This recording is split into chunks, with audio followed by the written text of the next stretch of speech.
Hello everyone, मी रोहिणी. माझ्या चॅनलमध्ये तुमचे स्वागत आहे. असे दोन ब्लाउजेस अगदी सगळ्या साड्यांवरती घालता येतील. एकदा काय झालं होतं, भावाचं लग्न होतं. झालं काय, काही कामामुळे नेमकं लग्नाच्या आदल्या दिवशी मी पोहोचणार होते.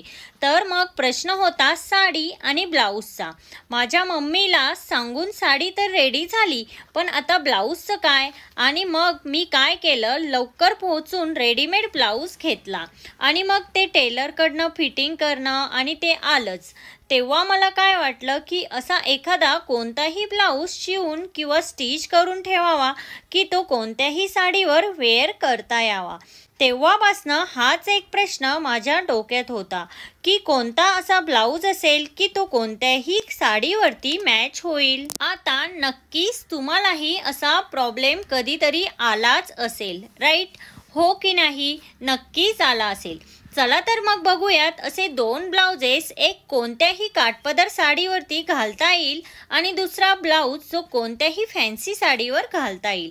चला तर मग बघूयात ते ब्लाऊज कोणते. सगळ्यात पहिला ब्लाऊज आपण बघूयात की जो काठपदर साड्यांवर मॅच होईल. हा अगदी अफोर्डेबल ऑप्शन आहे. अगदी हेवी आणि डिझायनर लुक देतो. त्याला कोणत्याही आरी वर्कची गरज नाही, कोणत्याही थ्रेड वर्कचीही गरज नाही, कोणत्या डिझाईनचीही गरज नाही. त्यामुळे त्याचेही पैसे वाचतील. आणि असा तो ब्लाऊज आहे, तो म्हणजे पैठणी ब्लाऊज. हो, असा एखादा पैठणी ब्लाऊज स्टिच करून घेतला ना तर तो रिच लुक तर देतोच, पण ऐनवेळी तो काठपदराच्याच नाही तर बाकी कोणत्याही फॅब्रिकच्या साडीवर मॅच करून आपण स्टायलिश लुक क्रिएट करू शकतो. तर असा पैठणी ब्लाऊज स्टिच करून घेण्यासाठी मटेरियल कोणतं, किती खर्च येईल, मग तो रेडीमेड घ्यायचा की स्टिच करून घ्यायचा, त्याचा प्रॉपर रंग कोणता असायला हवा, ब्लाऊजची डिझाईन कशी करायची, या सगळ्या प्रश्नांची उत्तरं तर मी सांगणारच आहे. त्यात सगळ्यात पहिलं म्हणजे ब्लाऊज रेडीमेड घ्यायचा की शिवून घ्यायचा.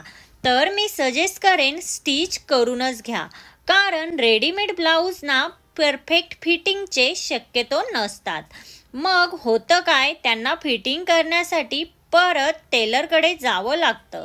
त्याऐवजी मटेरियल घेऊन एखाद्या चांगल्या टेलरकडनं छानसा ब्लाऊज स्टिच करून घ्या. आता ब्लाऊज स्टिच करून घेण्यासाठी मटेरियल कोणतं असावं, तर ब्लाऊजच्या स्लीव्जसाठी बनारसी सिल्क पैठणीचं मटेरियल घ्यायचं आणि ब्लाऊजच्या बॉडीसाठी शायनी सिल्कचं प्लेन किंवा बुट्ट्या असलेलं मटेरियल घेऊ शकता. तुम्ही व्हिडिओमध्ये बघू शकता, मी रेफरन्ससाठी दाखविले आहे. हे सगळं कोणत्याही मॅचिंग सेंटरमध्ये तुम्हाला मिळेलच. ब्लाऊजच्या बॅक साईडला पैठणी डिझाईन करणार असाल तर मटेरियल त्याप्रमाणेच घ्या. साधारण मटेरियल आणि स्टिचिंगचे 900 ते 1000 रुपये होऊ शकतात.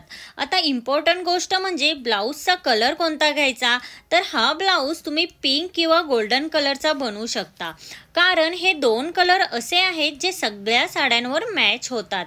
किंवा आपण याला कॉन्ट्रास्टही करू शकतो.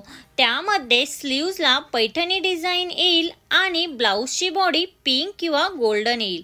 अशा प्रकारे शिवून घ्या. पैठणीची ही डिझाईन इतकी सुंदर वाटते की वेगळं असं काही वर्क म्हणजे आरी वर्क, थ्रेड वर्क याची सुद्धा गरज लागत नाही.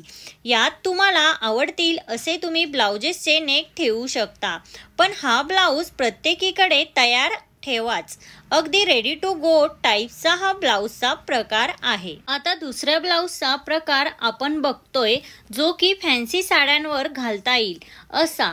त्यामुळे ब्लाऊजलाही थोडा फॅन्सी लुकच हवा. त्यासाठी आपण व्हिडिओमध्ये दाखविल्याप्रमाणे शिअरचं फॅब्रिक, कटवर्क असलेले ब्लाउजेस, याला काही जण नेटचं फॅब्रिकही म्हणू शकता, असं फॅब्रिक जोडून फॅन्सी ब्लाउजेस बनवून घेऊ शकता. या ब्लाऊजला शिअरचं मटेरियल असल्यामुळे त्याला ऑटोमॅटिकच स्टायलिश आणि डिझायनर लुक तर येतोच. तुम्हाला आवडेल त्या स्टाईलमध्ये तुम्ही हा ब्लाऊज स्टिच करून घेऊ शकता. बजेट असेल तर छानसं त्यावर वर्कही करून घेऊ शकता किंवा प्लेन ब्लाऊज शिवून घ्या आणि त्यावर अगदी घरी पॅचवर्क, ब्रॉच किंवा स्टोन चिकटवून डिझायनर लुक देखील क्रिएट करू शकता. कोणत्याही फॅन्सी साडीवर मॅच करण्यासाठी हे ब्लाऊज तुम्ही ब्लॅक, व्हाईट किंवा क्रीम कलरमध्ये किंवा सिल्वर, गोल्डन अशा कलरमध्ये सॅटिनचं फॅब्रिक घेऊन डिझाईन करू शकता किंवा रेडीमेड ब्लाऊजचे ऑप्शन तर आहेतच। तर हे 2 ब्लाउजेस आहेत जे प्रत्येकीने स्वतःजवळ रेडी ठेवा, जेणेकरून कधीही अगदी घाईत ही साडी नेसायची वेळ आली तरीही कोणतीही साडी नेसून त्यावर असा छानसा ब्लाऊज घालून तुम्ही हेवी डिझायनर लुक क्रिएट करू शकता। आजच्या व्हिडिओमध्ये इतकंच। आजचा व्हिडिओ हा तुम्हाला कसा वाटला? आजचा व्हिडिओ जर तुम्हाला हेल्पफुल वाटला असेल तर लाईक, शेअर, सबस्क्राईब नक्की करा। भेटूया अशाच एका नवीन व्हिडिओमध्ये। तोपर्यंत काळजी घ्या। Thank you everyone.